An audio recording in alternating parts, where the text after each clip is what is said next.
아재한테 전화 왔는데 그 산에서 여자가 죽었는데 신혼 미상의 여잔데 그 여자 소지품에서 내 학생증이 나왔단다.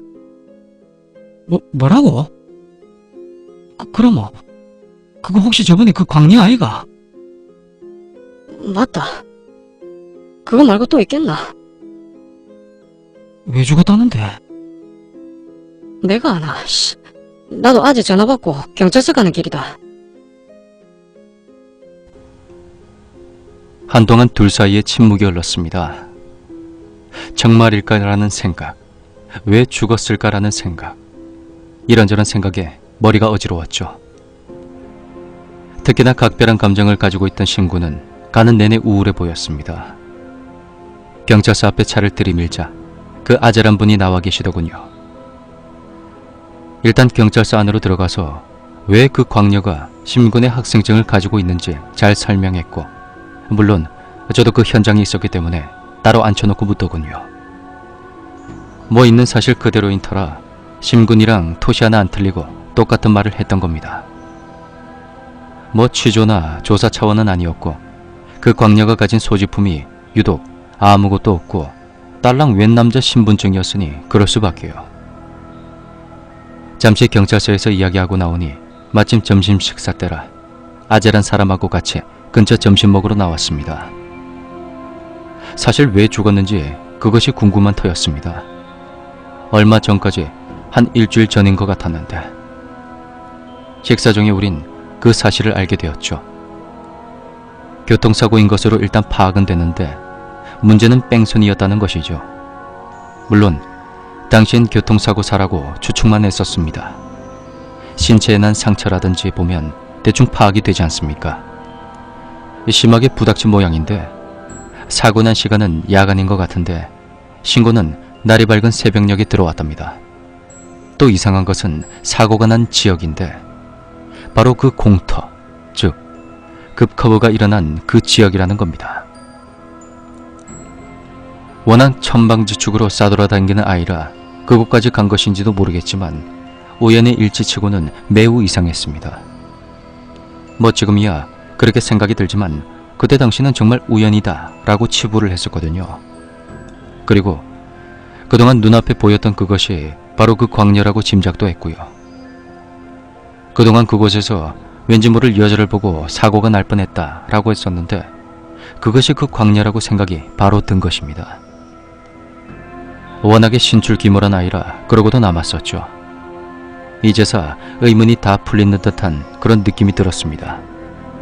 괜히 불쌍하고 안타깝다라는 생각이 물밀듯이 올라왔습니다. 신구는 저보다 더했겠죠. 헌데 왜 광녀가 그곳을 자꾸 지나다녔는진 아무도 몰랐습니다. 그리고 사고가 날 뻔한 적이 많았는데 결국 이렇게 될 줄은. 우린 그때 그 광녀가 18살이란 것을 처음 알았습니다. 물론 누가 어떻게 그리 했느냐에 대해서는 알지 못했습니다. 그런 부분은 설명 안 해주더라고요. 아마도 경찰 수사 내용까지는 이야기해 줄 수 없었겠죠. 우리끼리 대충 짐작만 한 겁니다. 점심 먹고 나섰는데 기분이 좀 그랬습니다. 그리고 심군이랑 저는 더 이상 오지 말자라고 했었죠. 이제 방학도 끝나가고 운전 연습은 그럭저럭 했고 방학 끝나기 전에 한 번 더 시험 보고 그러기로 했었죠. 방학이 끝나고 대학생활로 되돌아갔고 친구도 마찬가지고 서로 대학이 달랐습니다. 간혹 주말에 한 번씩 만나서 술 한잔이나 당구 한 게임 칠 정도였습니다. 이제 완연한 가을의 길목으로 접어들 때였습니다.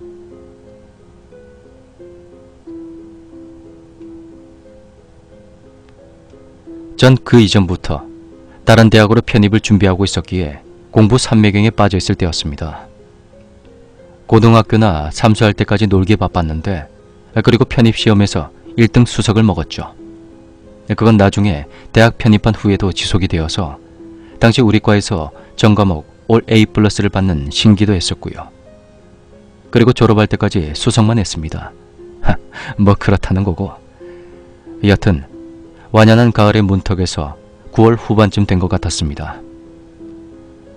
문득 신군이랑 만나서 할 일이 없던 차에 신군이 합류해 이 신군이 말이죠. 우리 친구들 중에서 가장 똑똑하고 사리 분별력이 많은 친구였습니다. 서울 법대 다니는 친구였고 이 친구는 특징이 하나 있는데 절대 다른 사람한테 지기 싫어하는 성미였습니다. 신군이랑 당구 한판 치면 지가 이길 때까지 마음에 들 때까지 멈추지 않고 계속 게임을 요구하는 나이 쌀먹은 철부지입니다. 하지만 그런 아집과 고집이 있어서 대성한 것도 있었지만 말입니다. 이 신군도 심군이랑 마찬가지로 철저한 배타적 성격에 사로잡혀 있는 인물입니다. 즉 세상에 귀신의 여도인 어디 있냐? 말도 안 되는 소리다. 상스럽고 멍청이나 생각하는 의미조차 둘 필요가 없는 상식 이하의 망언이다 라고 치부하던 녀석이었습니다. 그때 무슨 일인지 잘 기억이 안 나는데 이 신군이 오랜만에 고향에 내려왔었거든요. 어떤 사적인 일 때문에 내려왔는데 한 일주일 정도 머물렀던 것 같아요. 지금은 한창 수업을 들어야 하는데 어떤 사정이었는지 기억이 잘 안 나네요. 여튼 간만에 만났기에 우린 자주 어울렸죠. 아, 심군이랑 신군은 제 중학교 동창입니다. 그리고 심군은 제가 삼수할 때 만난 친구고요. 그래서 그때 심군이랑 신군을 소개시켜주고 지금까지 좋은 친구로 어울리게 됐죠. 아마도 금요일 저녁이었던 걸로 기억됩니다. 그때가 당구 한 게임 치고 애법 어두운 8시 정도였나? 신군이 갑자기 신선한 공기를 쐬고 싶다. 우리 땡땡산 한번 올라가자. 드라이브를 한번 하자. 이러는 겁니다. 뭐 못 갈 것도 없죠. 그래서 우린 꼭대기 전망대 한번 구경하자 해서 출발을 했습니다. 물론 머리에 언뜻 그 광야 생각이 났지만 잠시 스쳐 지나가는 정도였죠. 심군도 마찬가지였을 겁니다.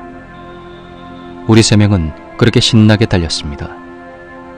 산 위라 가을이라도 애법 기운이 쌀쌀했습니다. 올라가는 길은 예전보다 차량이 많았죠. 가을철이라 단풍 구경 왔던 등산객이나 나들이 객들이 이제 어두워져서 하나둘 내려오는 차량이 많았습니다. 물론 우리처럼 드라이브 가는 차량도 많았고요. 주말인데 비해 차량이 상당히 많았던 걸로 기억됩니다. 그때 급커브 지역을 지나는데 웬걸 안 보이던 게 생겼더군요. 반사경이랑 표지판이 있습니다. 급커브 주의 표지판하고 반사경을 세웠더군요. 그새 말입니다. 기분이 좀 그렇더군요. 아무것도 모르는 신군은 혼자 신나서 떠들고 그렇게 산 정상 전망대에 올라 산바람이나 신나게 맞고 어두워서 아무것도 안 보입니다. 그냥 드라이브가 좋아서 온 거죠. 정상에서 캔커피 하나씩 먹고 보니 사람이 너무 많아 분위기도 많이 가라앉더군요. 그래서 드라이브나 더 하자고 차를 몰고 이곳저곳을 다닙니다. 구석진 곳에 가면 가을벌레 소리가 정말 운치 있게 들립니다. 이렇게 해서 내려오다가 제가 운전 연습하던 주차장까지 내려왔어요. 그리고 이곳엔 사람이 거의 없습니다. 편의점 근처에 몇몇 등산객 복장의 아저씨들 빼고 말이죠. 담배 한 대씩 물려다 보니 나이 많은 어르신이 옆에 있어서 저쪽 한 구석에 차를 대놓고 가을밤의 경치를 즐겼습니다. 그때 신군이 화장실에 간다고 하니 저도 갑자기 말이 없습니다.